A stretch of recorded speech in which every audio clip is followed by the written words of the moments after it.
One of the only vacations I ever went on when I was a kid was when I was in 6th grade. My mom took me to Six Flags St. Louis. I was so excited. We had this 3-hour drive south to get there, and at the time it felt like an eternity, but I was so pumped to go that I didn't even notice the time was kind of slowly moving by. See, it was a really big deal because we just never did these kind of things. And the beauty about this trip is it lived up to the hype. I rode every ride. I did Splash Mountain. I got soaking wet from head to toe.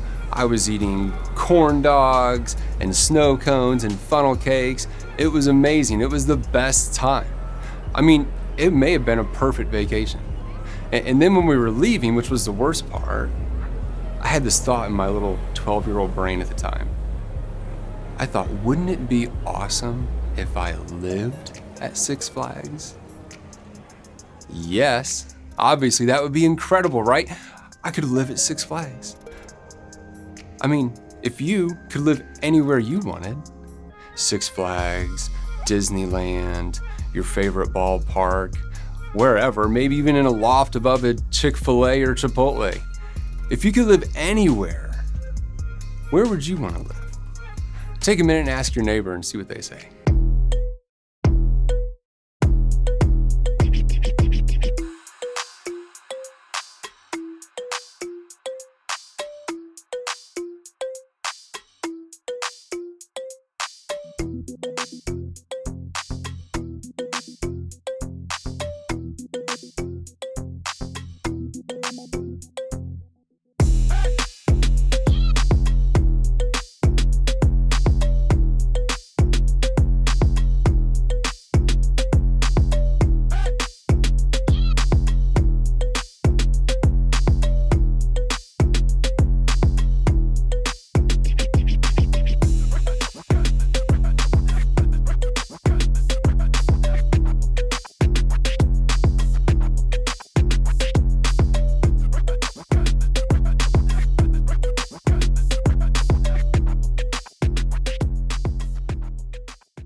I bet everybody heard some pretty interesting and crazy things. I mean, because if the options are limitless and anywhere, I mean, you're gonna hear some pretty wild stuff, right? But when you think about it, and if you kind of pull back that thought a little bit more, you know, if I were to live at Six Flags or Disney World or wherever, you know, I don't know if that would be so great. You see, eventually those rides would be less exciting. Eventually eating corn dogs and snow cones and funnel cakes, that would make me sick. I would get bored of that. And even like all the free stuff in the shops, you know, if I lived there, I could have it, right? And, you know, you get bored of that too. See, I think eventually if I lived in an amusement park, like, I don't know if that's so good for me. I mean, it doesn't mean it's not fun, right? I mean, there are tons of great places that we can like visit and go to, you know, the Grand Canyon National Parks in California, wherever. You don't want to live there though. See, not every awesome place that we visit is meant for us to live. Now, when I was growing up, there was another place a lot of people like to visit, and I'm from the Midwest, and right next to where I grew up in Illinois, there's a state called Missouri. Missouri is like the cave state, and everybody went caving. There were thousands of caves. And they were all open to the public and safe to go in and out of with guides and things like that, so they looked really cool. And we would go, and one thing you learn really quickly, if you ever go to a cave or you go spelunking with an expert caver, they're very, very meticulous about one thing, and that's their headlamp. See, they would go into the caves, and the headlamp was critical, because once you go in, light is absent. See, there are a lot of reasons that you couldn't live in a cave or shouldn't stay there for a long time. I mean, the water's dirty, the cave is made of limestone, which is literally dead crustaceans and bat guano, just calcified all around you walking on it. You can't grow crops or food to live off of there. See, it's fun to explore, but you definitely shouldn't live there. But the most important reason why you shouldn't live there is probably the light. See, if you go into a cave and your headlamp goes out, I mean, you are out of luck.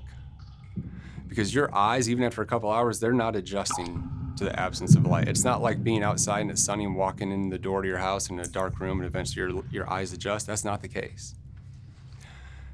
See, when you have the light, And the light is the critical thing. So you have to have the headlamp to go and explore a cave. Now, there's a person in the Old Testament, and he's like one of the earliest prophets you'll read about. His name's Elijah. And Elijah had an interaction in a cave at one time. So you may not know this or may not have seen this, but when you read scripture, there are tons of different places that have really specific meaning. And the cave is one of those places. See, the cave in scripture is typically associated with great distress or fear. Usually when someone retreats to a cave, they're going to hide and run away from something that they're afraid of.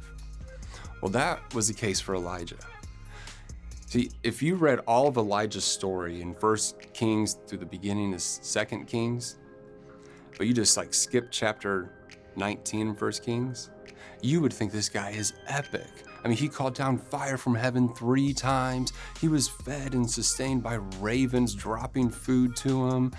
He killed 850 priests and prophets of Baal and Asherah poles. I mean, this guy was nuts. He had a destructive prophecy for the most evil king at the time. I mean, this guy seemed fearless, right? I mean, he was killing it. And that would be a fair assessment, again, if you didn't read 1 Kings chapter 19. Because in 1 Kings chapter 19, you see this fearless guy that just killed and called down fire from heaven and killed 850 pagan prophets and priests. And he is running away from this lady named Jezebel, who sent a threatening message. Now, she had influence and authority, so don't get me wrong. She's, worth running, kind of being nervous about. But if you just embarrassed and destroyed 800 plus rivals of yours, I don't know if the words of one lady is gonna make me run away. That's what Elijah did. He ran away, he escaped. And he went and hid beneath a tree and prayed to God and said, God, I'm distressed. I'm angry, I'm scared. He wanted to die. But here's what God did. He met him under the tree and he led him and sustained him to a cave. See, Elijah went into the cave and he was sustained there by God, and God met him in the cave. But God didn't leave him in the cave. See, God had a big calling on Elijah's life, and you can't live your calling out, whether you're Elijah or me or you, and you can't live that out while you're living in a cave. You see, we're a lot like Elijah. Sometimes when things get scary or we're not sure, we'll run to a cave too. Now, probably not a literal cave, right? But we will go to a place that is dark and lonely and absent of light and good things, because when we are scared, we will hide. That's what fear does to you. Now, Elijah was fearful of a real thing. But sometimes some of us go to caves and we're afraid of something that's fabricated. We have anxiety about something. That's the difference between fear and anxiety. Fear is a response to a real thing. Anxiety is a response to a fabricated, make-believe thing. But no matter where you find yourself in a cave, even if you could grow food, and even if you could get water, and you could ward away predators and animals when it hurt you, even if you could do all those things, you still couldn't stay in a cave, because the problem with the light, you can't see. Darkness has a way of making you watch your step. It has a way of making you freeze with fear. But the beauty of Elijah's story is that he called out and asked him, Elijah, what are you doing here? Come out. Step into the light and out of the cave now. It was okay to go there for a bit, but not to stay. See, Jesus is this light for us, I think, that can sustain us and draw us out of the cave. See, in John chapter 8, verse 12, Jesus says, I am the light of the world. And he asked this crowd of people, if you will follow me out of the darkness, you will live in the light. See, 2 things are happening in this passage. Jesus is saying his role is, I am the light, I am the answer. And our role is we are to follow and we are to leave the darkness and go to him.